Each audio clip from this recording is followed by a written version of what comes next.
This is your host, Marisol, a expat lifestyle and business coach, bringing you an episode of Roaming the Now, where expat entrepreneurs, coaches, and mentors come together to give you a behind-the-scenes look at the real and raw experience of what it actually means to set out to a new country and build a life and business abroad. Like and subscribe if you found some value in this episode, and check out the links in the description. You can find the link to get the Roaming the Now episodes delivered directly to your inbox in the description below. Hello and welcome to Roaming the Now. This is your host, Marisol, and today I have Colleen. Colleen is originally from Ireland and she now lives in Boston. Colleen, would you take some time to introduce yourself? Hey Marisol, how are you? I live in Boston and I've been in the US for 25 years now, I think, coming up on that. Moved here when I was 22 and I came to visit some friends who were here doing an internship from college. They all went home after their internship and I somehow managed to end up finding myself staying here in Boston. And gradually, most of my siblings have actually ended up here with me, so it's kind of become home, strangely. Wasn't my anticipation, but it has. It's become home. I love that. Home it seems like it's the theme of today. I was having a conversation with someone else of like, what do we define as home? They're similar, left home, moved around a lot, but it was a really interesting conversation. What is home, right? Yes, I often ask that question because when I'm in difficult times, the sentence in my head is always, "I just want to go home," and it's like, well, where is that? And I've come to find it's a place inside of me that's settled. It doesn't matter where I am in the world. It's the space inside of me that's settled. That's home. Yes, I love that you share that. So knowing that inside of you is home and that perspective that you have, that home is inside of you, doesn't matter where you are. Why don't you explain how you came to that sensation, that feeling? Home is within you, not outside of you. Um, Whew, through a lot of investigation and a lot of digging and a lot of hard work. All of it worth it in the end, though. I shared a little bit with you before about my kind of history. I came from Northern Ireland, which there was an ongoing civil war while I was growing up there. And it had just barely ended actually when I moved to this country.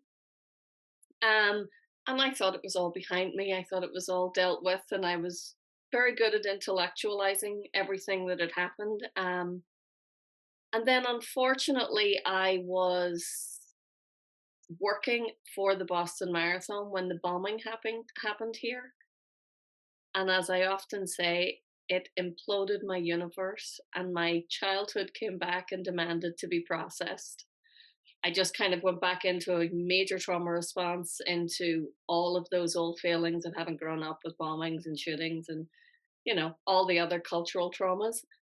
And it just started this now 10 plus year kind of digging to unfold all the process and process all of those things that had gone on in my childhood, and that had probably caused me to run in the first place and come to this country, um, and to just kind of unfurl them all slowly, piece by piece, and figure out what behaviors were protective mechanisms, what behaviors were culturally practiced, kind of just ingrained natural things that I'd never thought to question before.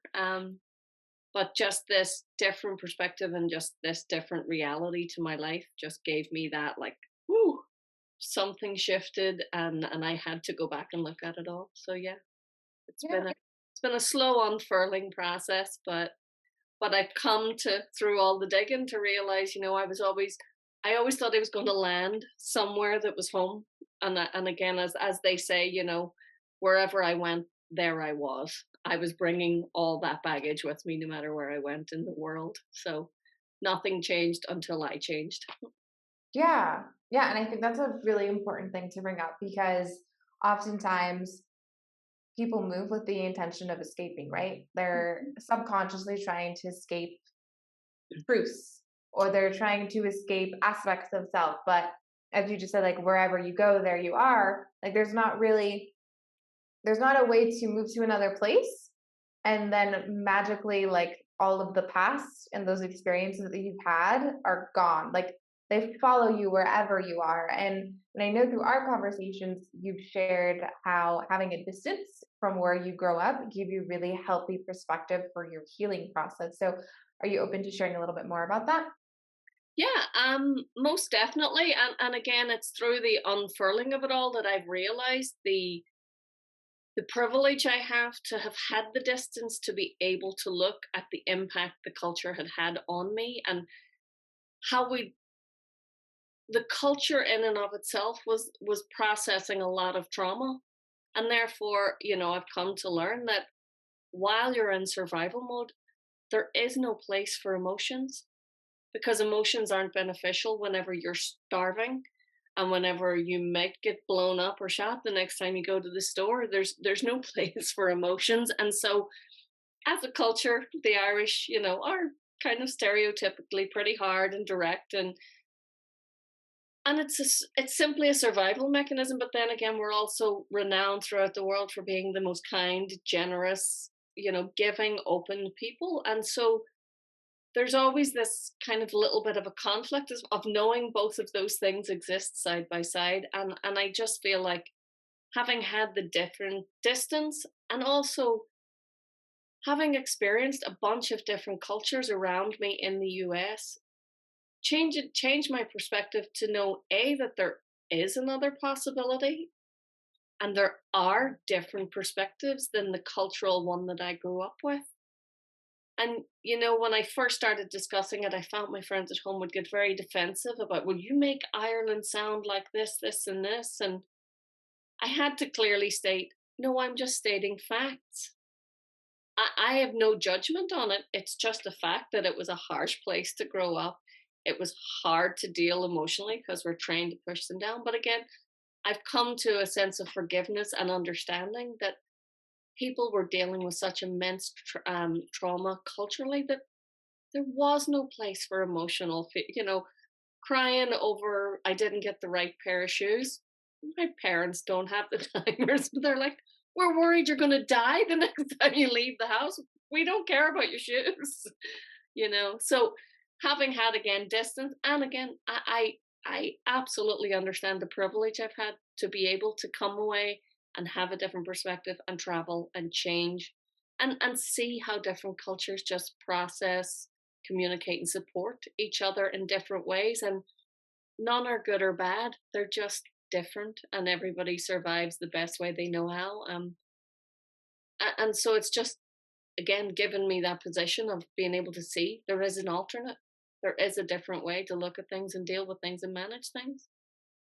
It might not be right, but it's right for me, and that's a big part of it too. Yeah, no, I love what you're saying. Like it's different. It's not good or bad. And whenever an individual is moving abroad, right? Like you're exposed to different cultures. And I also think in the US, like it's the reverse, right? Like you came to the US and as you know, like US is a melting pot of cultures. And so Please every say yeah. I've experienced that that's not necessarily accurate either.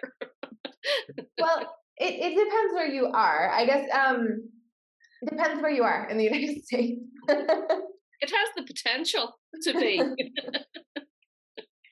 It's interesting though, right? Because I mean, obviously, I have the experience of being someone who grew up in the U.S. and then going to like my ancestral homeland. Like this is where, like, if you were to trace back my roots, like they all come down to basically Mexico and Texas because Texas was Mexico. So I've had the reverse experience of I grew up in a culture that I assimilated to because that's where I was raised, and now I'm in reverse of learning like, oh, this is like where I came from, and you different swap, right?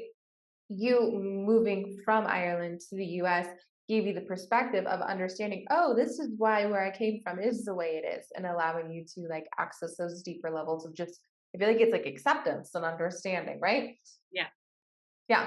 And so like when we're thinking about that and acceptance and of understanding, like when you leave, like what would you say to someone who maybe is feeling a little bit like in conflict or in turmoil or wanting to leave where they came from in search of more of a safe ground for healing? Um, Probably the same answer I would give anybody who was curious about anything new. try it and see. You can always go back. People have this thing in their head that there's no reverse. And I'm like, well, if it doesn't work, what have you lost? You found, it's that, it's like that thing that action leads to clarity. It's like, step into it and you'll find out if it's right for you or not. And you also a lot of times will find out why you're there, and it may not have anything to do with the original reason that you went there. It could be to recognize that, oh, I didn't want to look at these things in my life, but again, here they are with me. I'm going to have to. Or maybe it is just a perspective change. And then if nothing else, I'm like, it's an experience. Go have it, try it, give yourself an out if that's what feels safest. But I'm a big believer in, if there's something stirring in you about wanting to try, move, or go, it's like, just give it a shot, because it's not there for nothing. It's not there for, and again, we're not always running away from. We could be going to new experiences, and there's nothing as enlightening as new experiences, whether that's learning how to communicate with differently in a culture, whether it's a different language. It's all growth. Whatever way you look at it, it's all growth. So I'm always a go for it person. Try it, see what happens. Right. It's go for it and learn. And, you really, it is true. Like, you can always click the reverse button, right? Like, if you go Yeah, and you try something and you realize, like, oh, hey, this country or this place or this city is not like a fit for me. yeah, Well, then great. You learned something. It's not a fit for you. And there's nothing wrong with deciding I'm going to go back and rethink and redecide where I want to go moving forward. yeah. And and on that note, since I know you in our previous conversations, you talked about how you've been doing constellation Mhm. sessions here in the United States, and as you've been facilitating this type of these sessions and this type of healing, you are now being called to bring it back to Ireland. Your we call it roots of origin. Yeah. So why don't you share a little bit about like what you do in the constellation sessions and kind of just how this journey has evolved to you now bringing that work back to Ireland? So the constellation work is basically, I just sort of describe it more as a discovery energy work, in that we all carry these things with us, and whether it's cultural traumatic incidences or familial, um, they just usually live in us as these little quiet stirrings of something's not right about something, and you can't necessarily put your finger on it. And the way my trainer described it was, energy has a start and a finish point. And if it gets to here and someone shuts it down, well, it's going to come out and go around and it's going to land on the next person in line. So, if there's different traumas happen in different families, whether it's mental illness, whether it's physical inability, whether it's loss of a child, if those things aren't processed at the time of them happening, which a lot of times, again, there is no room for grief and process of emotions for whatever reason, because we have daily lives, and they land on the next person, in that it's like they talk about, like, carry on luggage. If your mom hasn't processed all of her stuff, when she leaves this earth, she just sets it down, and the next person in line just picks it up, and so you're carrying this around, but you don't have any relation to it. And what the constellation work does is allow access, and brings the invisible visible, and therefore allowing you to see, oh, that's where that fear came from that I've carried my whole life and I couldn't understand. Or, and I've witnessed it where it's literally sentences that are stuck in my head that somebody else who knows nothing about me can verbalize. And it's like, whoa. And it's relative to something I never would have anticipated. So it allows, just like I say, discovery of where these patterns may come from and where they may be generated, where the trauma actually began, if it wasn't necessarily something that specifically happened to me in my lifetime. And so I found, which I never expected, the past few times I've gone home, I'm like, this work is needed here, because I do have the knowledge of the amount of cultural trauma that took. Ireland is a very traumatized country between the famine and the mass exodus there. There's been the ongoing English Irish kind of civil wars going on for hundreds of years. But also, when I've been going home the last couple of times, I'm just astounded and totally impressed with the amount of conversation out in the open about mental illness, the impacts of mental illness, and the impacts of the trauma that it's had on the community, and how it's playing out in this generation. And I've just had this amazing, just complete calling to go home and do this work there, which I would have been like a very much, I can talk about it over here, but I don't want to talk about it there, because I still have that. My sister and I joke about our Irish comes out when we get embarrassed to talk about emotion still, and I do it all day, every day here. But in Ireland, I'm still like, and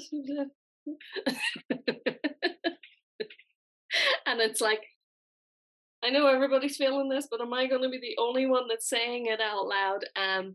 But I've just been fascinated, and again, I'm actually quite bewildered by the amount of people who are looking into the work, and are interested in it, and I'm just really excited to go home and be able to just bring visibility and vocabulary to what I couldn't understand for years, that I was carrying around in me energetically, and comes through in all of our relationships. And I'm just so grateful that there's an opening for it, that I have the calling to go do it, and there are people willing to come, if nothing else, just for investigation. And I'm just happy.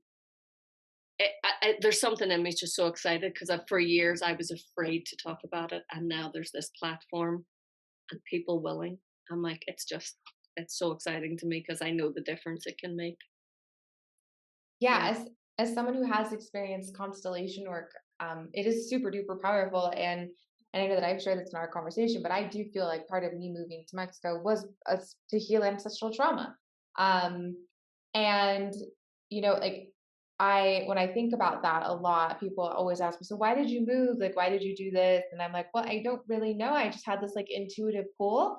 And the longer that I've been here in Mexico, the longer I've really been able to understand the family dynamics of where I came from, understand the culture, and basically understand like all of the ancestral trauma that's been going on in my lineage for a very long time.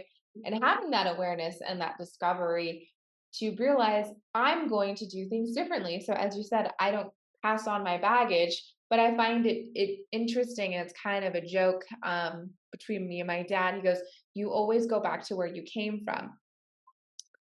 And I think especially when you are someone who's doing the work of healing, especially in your realm, when you're thinking ancestral healing, like things are carried in the family, eventually you are brought back to where you came from, because that is where I feel like you make the most impact.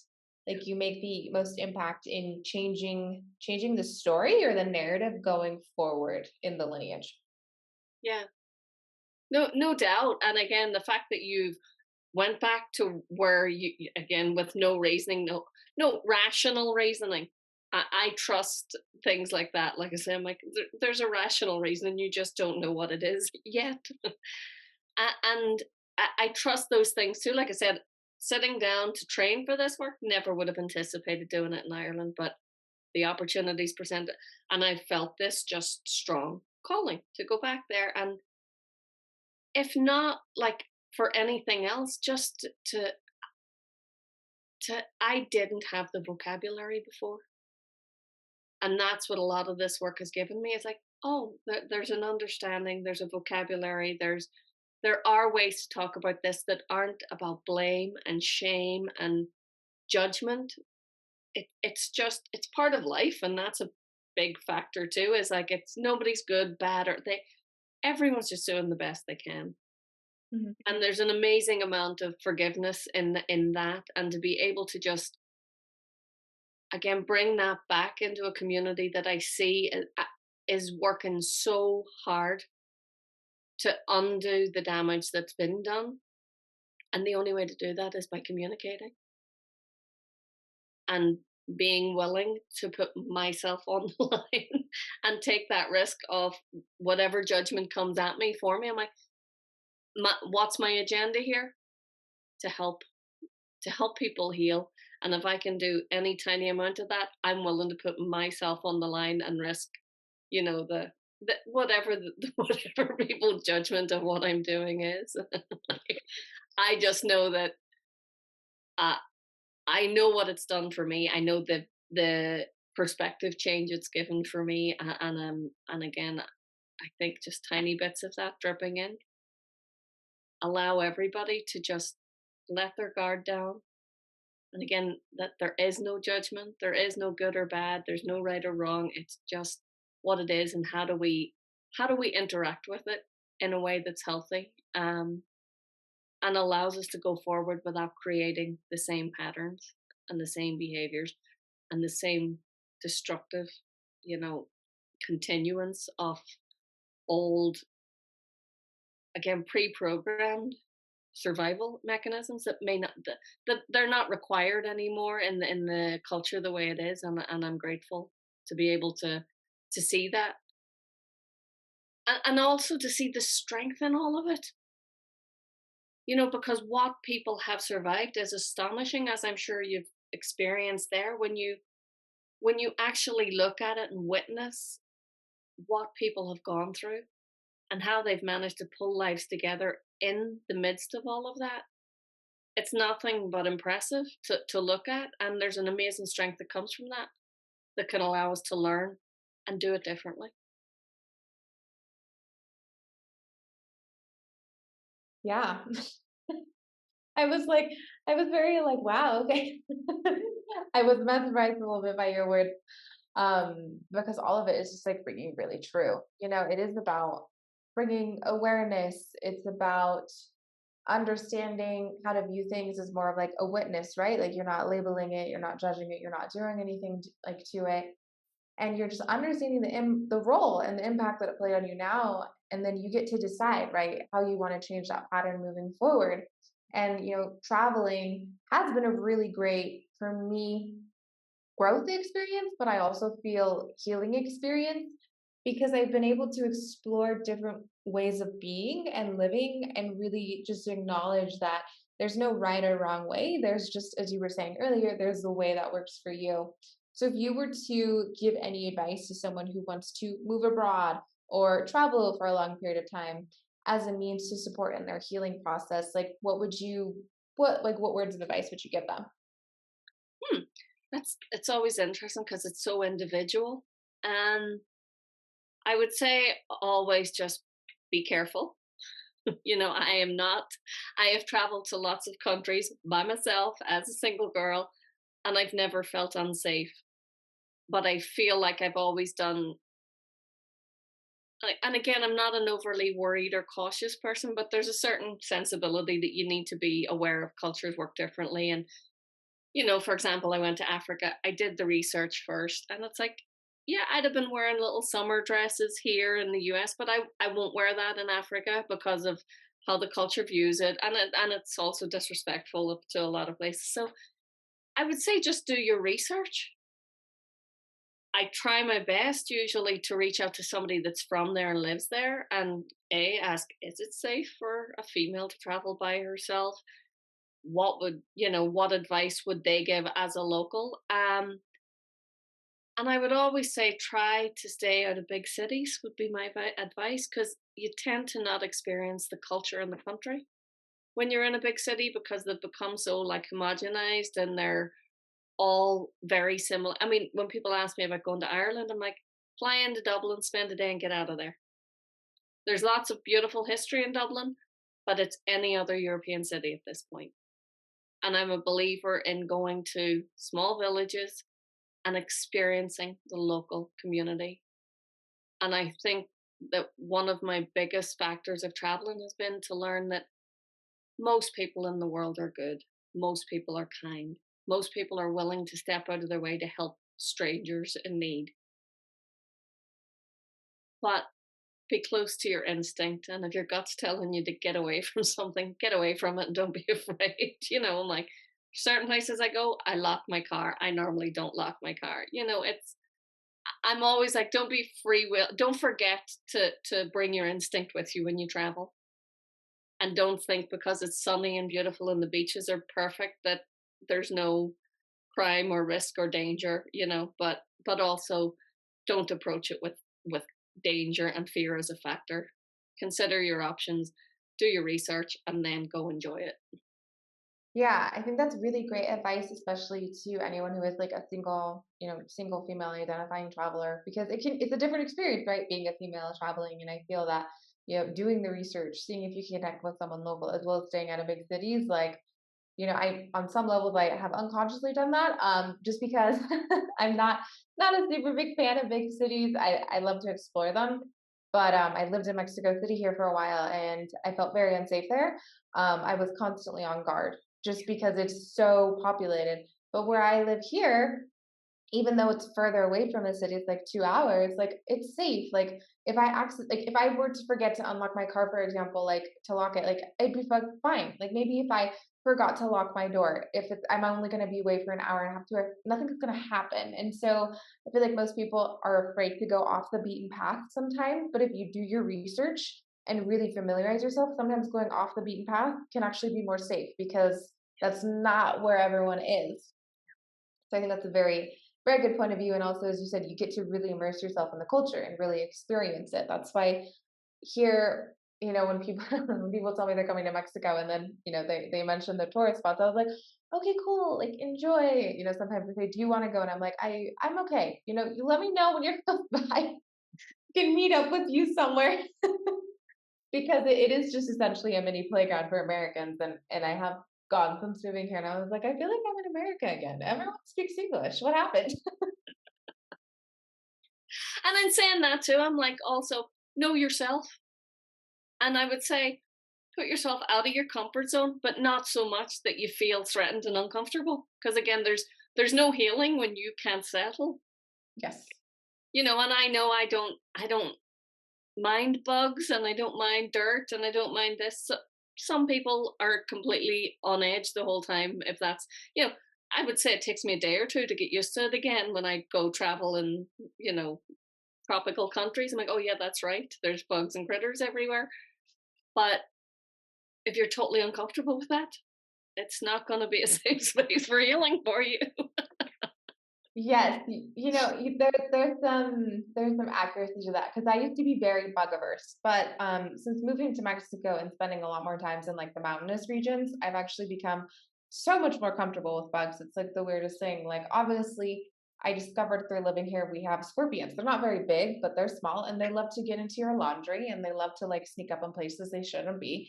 And so, before I probably would have thrown everything and ran out of the room screaming. And now I'm like, okay, I need to remove you and put you somewhere so that you don't enter my house again. Yeah. So I have gradually become more comfortable with bugs. It's funny, like there was like a praying mantis on the sliding door yesterday. So I went to grab the door and then I like saw this big praying mantis and I was like, oh my goodness, you scared me. But when I think about maybe 2 years ago, I probably would have ran away, been like so freaked out. But now I'm like, oh, okay, well, I guess I'll just leave the sliding door open since you're gonna hang out there. Well, yeah, my first experience in Costa Rica with that was the spiders. Oh yeah. And I'm not a spider fan at all.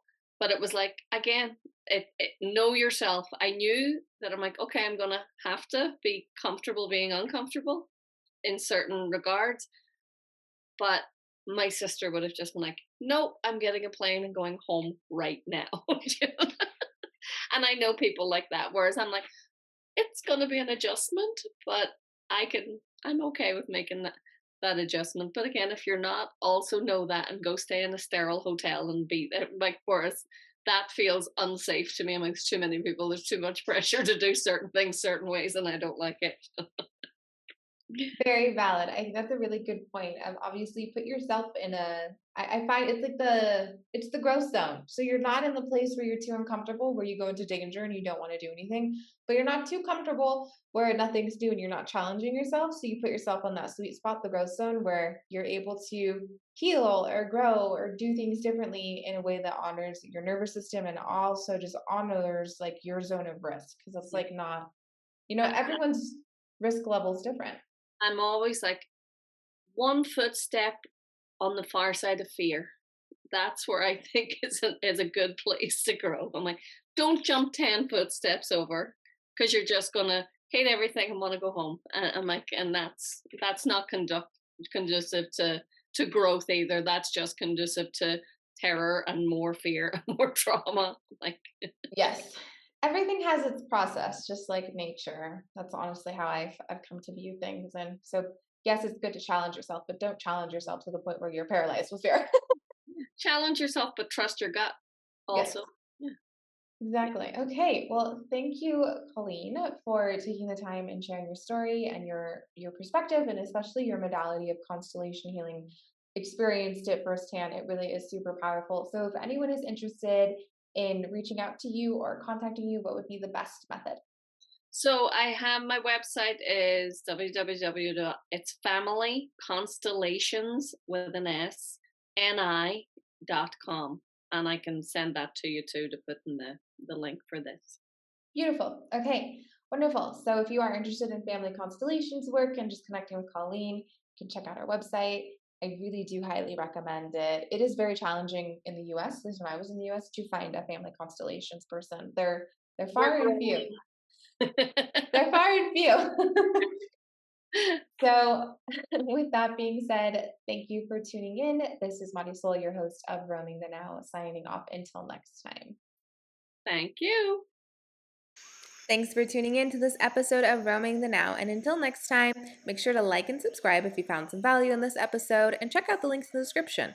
You can find the link to get the Roaming the Now episodes delivered directly to your inbox in the description below. So until our next episode, have fun, live in the present moment, and enjoy roaming the now wherever you are in the world.